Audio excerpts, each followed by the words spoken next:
วันนี้เป็นวันที่จัดเป็นวันแม่ของสหรัฐอเมริกาได้ทราบจากทางสวิตว่าเป็นวันแม่สวิตด้วยพอดีไม่ได้ศึกษาว่าเป็นยังไงอย่างนั้นก็2 ประเทศที่ยืนยันอย่างนั้นการที่ใครอยู่ที่ไหนอย่างไรได้ระลึกถึงพระคุณแม่เมื่อไหร่จะจัดวันหรือจัดพิธีอะไรย่อมเป็นเรื่องที่ดีเพราะว่าสถาบันแม่เป็นสถาบันสำคัญของมนุษยชาติพระมหาจักรพรรดิทั้งหลายในโลกนี้ก็ลูกแม่พระพุทธเจ้าทุกพระองค์ก็เป็นลูกของแม่ฉะนั้นที่กล่าวกันว่ามือแม่ที่สร้างโลกก็เป็นเรื่องของความจริงเพราะว่าทุกคนล้วนเป็นลูกของแม่ในความจริงแล้วก็มีพ่อด้วยพ่อแม่เป็นสิ่งที่คู่กันแต่ก็น่าอัศจรรย์ว่าอย่างน้อยไทยกับอเมริกาก็ตั้งใจจัดวันระลึกถึงพระคุณของ2 ท่านอย่างของเราก็มีบทกลอนสั้นๆที่กล่าวถึงคู่นี้ที่อาตมาพอจำได้อาจจะมีเยอะกว่านั้นเปรียบพ่อแม่ดั่งโคมทองของชีวิต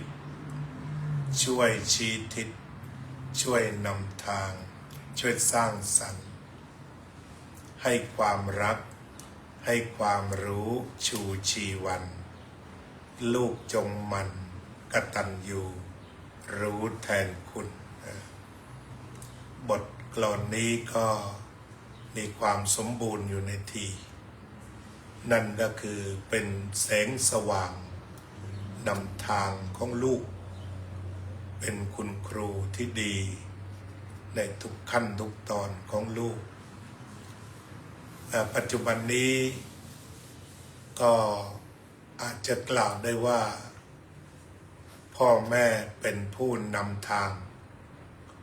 แต่พอไปครึ่งทางลูกก็อาจจะบอกขอเดินเองดีกว่าสิ่งเหล่านี้ก็ต้องปรับใหม่สำหรับชีวิตในโลกสมัยใหม่ที่บางทีลูกเดินกับแม่มาได้ครึ่งทางแล้วก็ขอบอกว่าขอไปใช้ชีวิตส่วนตัวก็มีมากขึ้นแม่ทั้งหลายก็จำเป็นจะต้องปรับใจให้ทันโลกเช่นกันแต่ว่าคุณธรรมของแม่นั้นยังเหมือนเดิมก็คือมีทั้งเมตตากรุณามุทิตาและอุเบกขาอุเบกขาก็คือเฝ้าดูลูกอย่างมีสติและสัมปชัญญะอันนี้ถ้าเราเรียนมาจากฌาน 4ในเรื่องของอุเบกขาคือกระทำไปด้วยสติและสัมปชัญญะ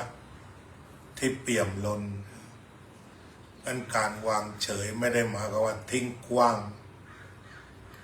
ปัจจุบันนี้มีคำสวยงามคำหนึ่งว่าห่วงอย่างห่างเขาก็แปลให้ความหมายดีคือเป็นห่วงอย่างโยมชูศรีก็ยังห่วงลูกห่างจากซานฟรานซิสโกถ้าถามว่าห่วงไหมห่วงกินได้ไหมกินได้นอนหลับได้ไหมก็นอนหลับแต่ถามว่าห่วงไหมห่วงแต่มันแทนที่จะเป็นลวดสลิงกลายเป็นใยไหมบางๆที่เรียกว่าเข้มข้นในนั้นแต่ แต่ขณะเดียวกันก็ไม่ได้กระชากให้คำมั่นมาคือไม่ได้ทิ้งนั่นเรียกกันว่าเป็นอุเบกขาธรรมทีนี้ความหนักของพ่อของแม่จะเมื่ออายุเท่าไหร่ตรงนี้ก็คุยกันเองฉะนั้นอย่าให้มันเป็นความเชื่อให้มันเป็นความจริงบางอย่างที่เรียกว่าลูกควรอยู่กับพ่อกับแม่ถึงกี่ปีอันนั้นก็ตกลงกันเองเป็นเรื่องของพ่อของแม่ของลูกที่เรียกกันว่าตกลงกันเองแต่ว่าให้ข้อตกลงนั้นนอกเหนือจากความเชื่อเราไม่ใช่ความเชื่อมาครอบแต่เราก็ใช้ความจริงของชีวิตว่าชีวิตจริงจะอยู่กันเท่าไหร่บางคนก็บอกว่าเด็กอเมริกันนี่เก่ง18 ปีก็จากพ่อจากแม่ไปแล้วจริงๆเด็กไทยเก่งกว่าเยอะ13 ขวบก็ออกจากบ้านแล้วมาบวชกัน12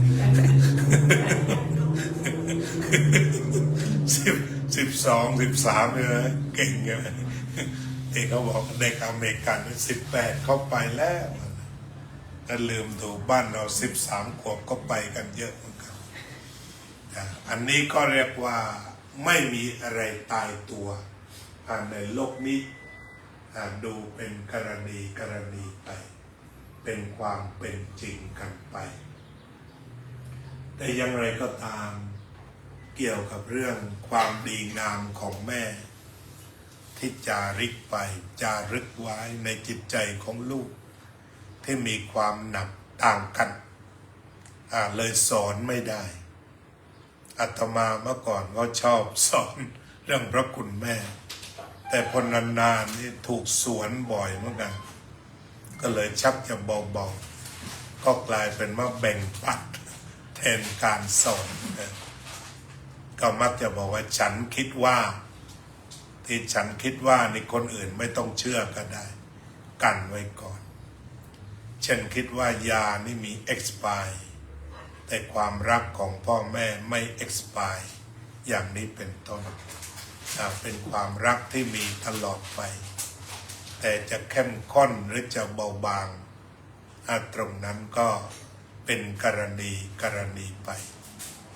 เพราะนั้นรูปแบบของความรักมีหลายแบบบางคนถามว่ามีคนจากประเทศทางยุโรป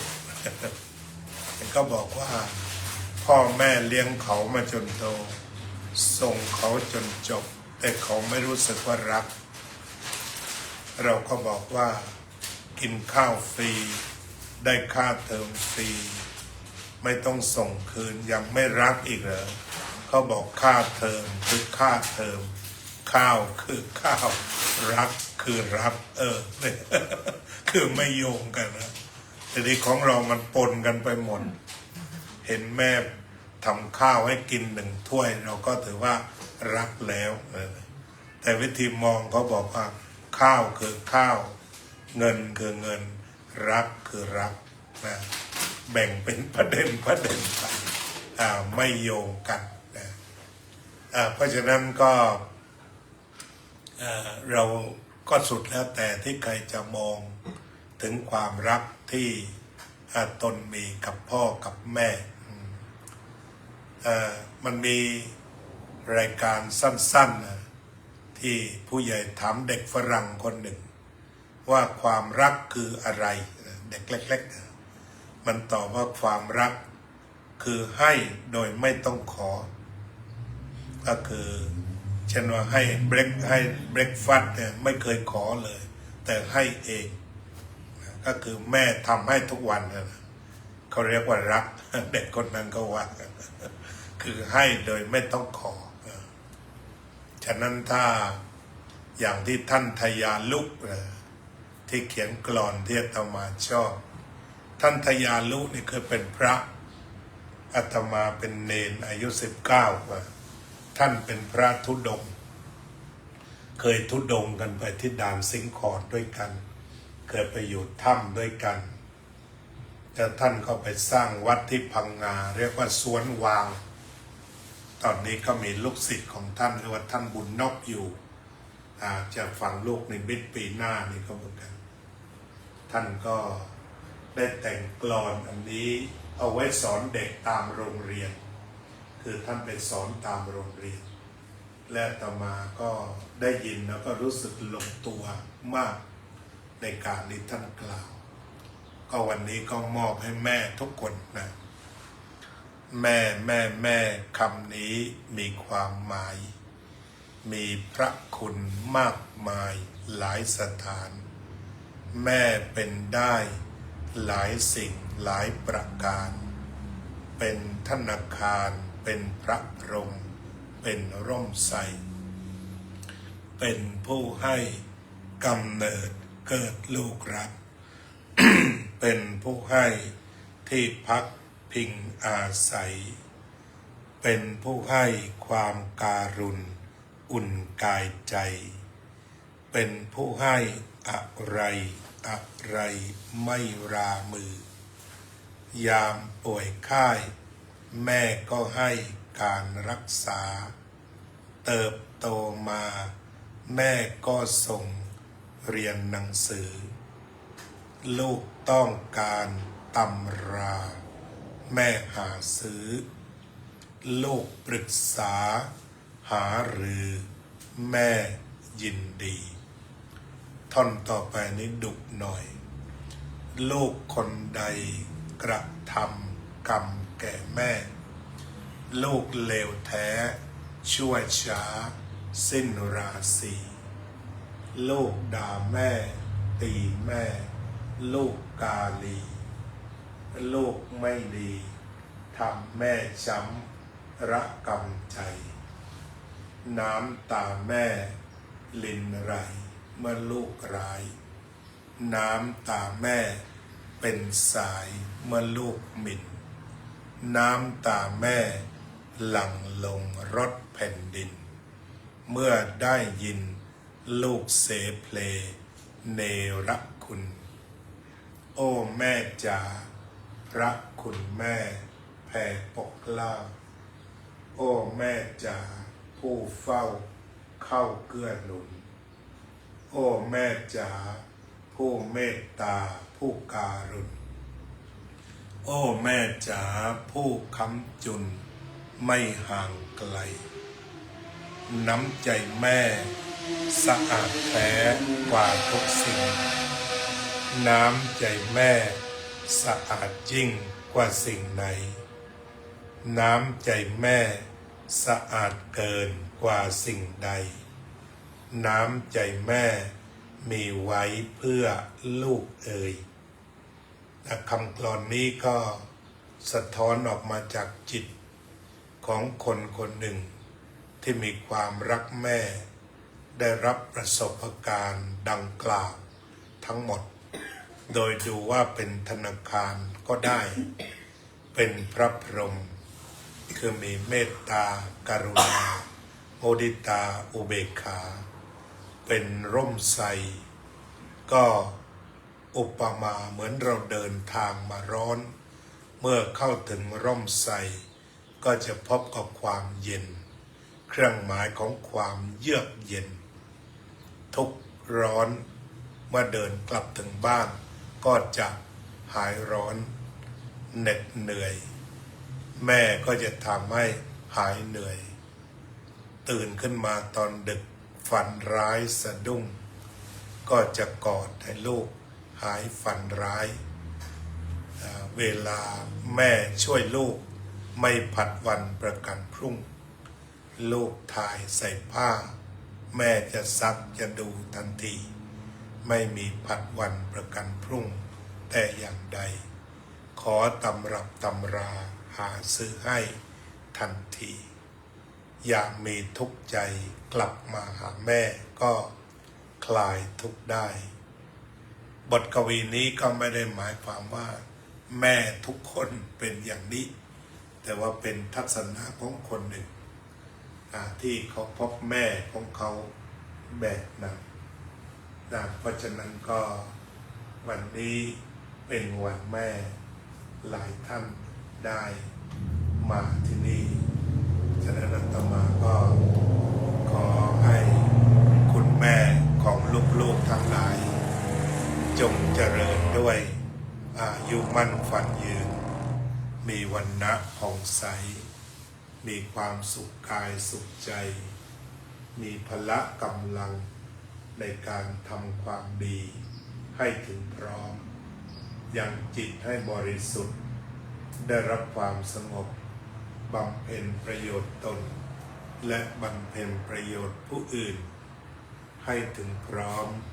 สืบไปทุกท่านทุกคนเธอ สาธุสาธุ